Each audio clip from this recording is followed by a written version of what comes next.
तभी उसे पीछे से डरावनी आवाज आई। अरे, कहाँ जा रहे हो? सेंग चने खा रहे हो? अकेले अकेले खाओगे? मुझे भी दे दो थोड़े।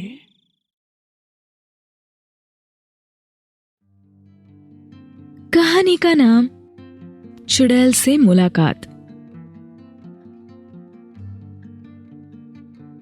आकाश सोमगिरी नाम के एक गांव में रहता था। वो गांव बहुत छोटा सा था। कॉलेज के दूसरे साल में पढ़ने वाला आकाश अपने दोस्तों के साथ एक नाटक में काम कर रहा था। उस नाटक की प्रैक्टिस के लिए उसे अपने घर से दूर रहने वाले उसके दोस्त समीर के घर जाना पड़ता था। वो रोज शाम 6 बजे अपने घर से निकलता और प्रैक्टिस करके 9 बजे तक वापस आता था।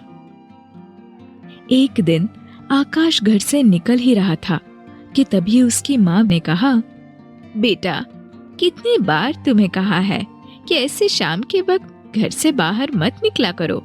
तुम्हारे जाने के बाद कितना अंधेरा हो जाता है। आते आते भी तुम्हें देर हो जाती है। अरे माँ, अब मुझे प्रैक्टिस करनी है तो जाना ही पड़ेगा। घर में रहकर अकेला कुछ नहीं कर सकता। वो सब मैं नहीं जानती। मुझे सिर्फ इतना पता है कि तुम जिस रास्ते से वापस आते हो वो रास्ता ठीक नहीं है। गांव का कोई भी शाम के 7 बजे के बाद उस रास्ते से आता जाता नहीं है। कहते हैं कि उस रास्ते पर एक पेड़ पर चुड़ैल बैठी हुई होती है। क्या माँ, तुम भी कितनी भोली हो।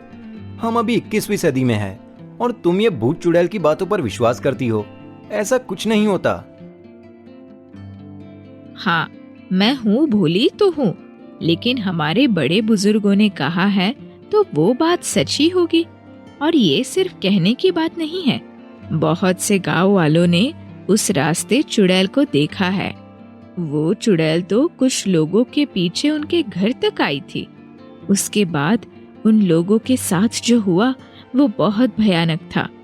इसलिए कहती हूँ बेटा, एक तो तुम दिन के वक्त प्रैक्टिस किया करो, नहीं तो नाटक में काम करना ही बंद कर दो। मैं तुम्हारी जान का खतरा मोड़ नहीं लेना चाहती।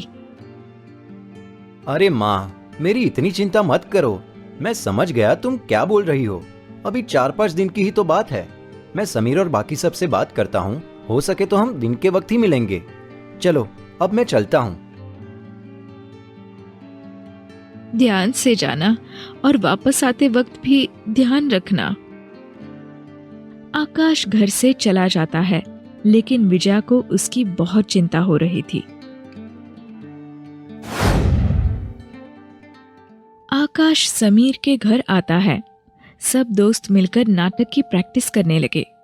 प्रैक्टिस खत्म होने के बाद समीर, मैं कहता हूँ कि कल से हम दिन में प्रैक्टिस करें तो रात को घर वापस जाते जाते बहुत देर हो जाती है। माँ को भी चिंता होने लगती है। तुम्हारी बात तो ठीक है आकाश, लेकिन बाकी सभी के बारे में भी तो सोचना चाहिए ना। सबको दिन में वक्त नहीं होता। किसी का कॉलेज होता है तो किसी की ट्यूशन, किसी को घर के कुछ काम से वक्त नहीं मिलता। हाँ, वो भी है, लेकिन माँ इतनी चिंता करती है कि समझ नहीं आता उन्हें कैसे समझाऊं।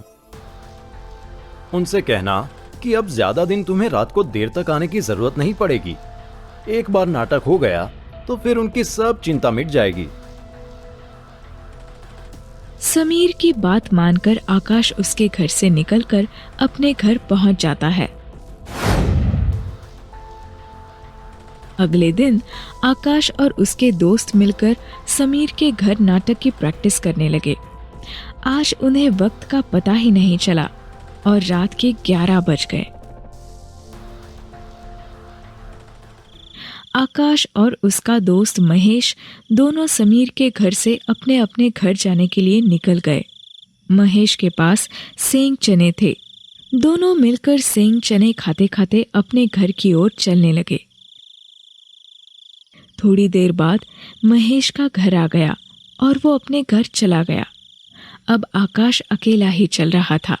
उसका घर अभी दूर था। वो सेंग चने की पुड़िया आकाश के ही हाथ में रह गई थी। वो खाते खाते आकाश चल रहा था। कि तभी अचानक उसे मोगरे के फूलों की खुशबू आने लगी। उसने सोचा, अरे, इतनी रात को फूलों की खुशबू कहाँ से आ रही है? कितनी मनमोहक है ये खुशबू। ऐसे सोचते सोचते आकाश आगे बढ़ रहा था कि उसकी नज़र उसके सामने वाले पेड़ पर गई। उस पेड़ पर उसने जो देखा वो देखकर उसके पैरों तले जमीन खिसक गई। उसका पूरा शरीर पसीने से भीग गया। उसके सामने एक पेड़ पर एक चुड़ैल बैठी थी। उस चुड़ैल ने सफ़ेद साड़ी पहनी थी और उसके लंबे बालों में मोगरे के गजरे लगाए हुए थे, जिसकी खुशबू आकाश को आ रही थी। उस चुड़ैल को देखकर आकाश बहुत डर गया और आगे चलने लगा। तभी उसे पीछे से डरावनी आवाज आई। अरे, कहाँ जा रहे हो? सिंह चने खा रहे हो? अकेले अकेले खाओगे? मुझे भी दे दो थोड़े। आकाश ने चुड़ैल की आवाज सुनी। चुड़ैल उसके पास चने मांग रही थी। अब क्या करूं, रुकूं कि नहीं? आकाश ये सोच ही रहा था, तब उसे माँ की एक बात याद आई। विमला ने उसे एक दिन कहा था कि बेटा देखो, तुम जिस रास्ते से आते जाते हो वो रास्ता ठीक नहीं है। एक बात हमेशा याद रखना, उस रास्ते पर कभी कोई चुड़ैल मिल गई और उसने तुमसे खाने के लिए कुछ मांगा तो तुम्हारे पास जो है वो उसे देकर सीधे आगे चले जाना और भूल से भी पीछे मुड़कर मत देखना। माँ की ये बात याद करके आकाश ने वो सेंग चने की पुड़िया उस चुड़ैल के सामने रख दी और वो चलने लगा। चुड़ैल सेंग चने खाने लगी। थोड़ी देर बाद आकाश को फिर से वही आवाज आई। अरे सुनो, ये लो तुम्हारे सेंग चने। मुझे ये सब नहीं चाहिए, बाकी के तुम खा लो। बाप रे, ये तो खाना देने के बाद भी पीछे पड़ गई। लेकिन मुझे पीछे मुड़कर नहीं देखना है। कुछ भी हो जाए मैं पीछे नहीं देखूंगा और उसे जवाब भी नहीं दूंगा। आकाश जल्दी जल्दी आगे जाने लगा। चुड़ैल समझ गई ये ऐसे अपने हाथ नहीं आएगा। फिर चुड़ैल आकाश को फंसाने के लिए विमला की आवाज में बोलने लगी। अरे बेटा, कितनी देर कहाँ रह गए थे? मैं कब से तुम्हें ढूंढ रही थी। मुझे तुम्हारी कितनी चिंता हो रही थी, पता है? विमला की आवाज सुनकर आकाश को लगा सच में विमला उसे ढूंढने घर से बाहर आई होगी, क्योंकि आज उसे बहुत देर हो गई थी। आकाश उसे जवाब देने के लिए पीछे मुड़ने ही वाला था कि तभी उसके सामने की तरफ से उसने विमला को आते हुए देखा। वो आकाश ही पुकार रही थी।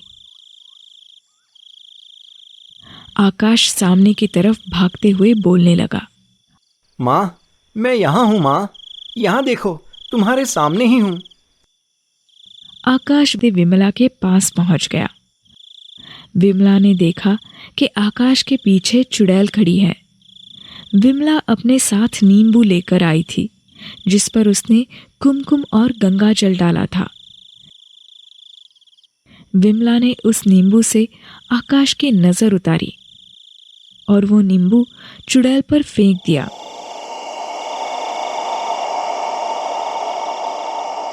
चुड़ैल वहां से गायब हो गई।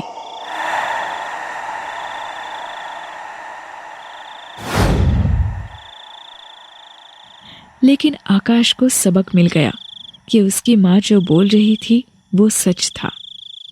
आज उसने खुद अपनी आंखों से उस चुड़ैल को देखा था और उसे विश्वास हो गया था कि चुड़ैल होती है। उस दिन के बाद आकाश कभी भी देर रात उस रास्ते से नहीं आया।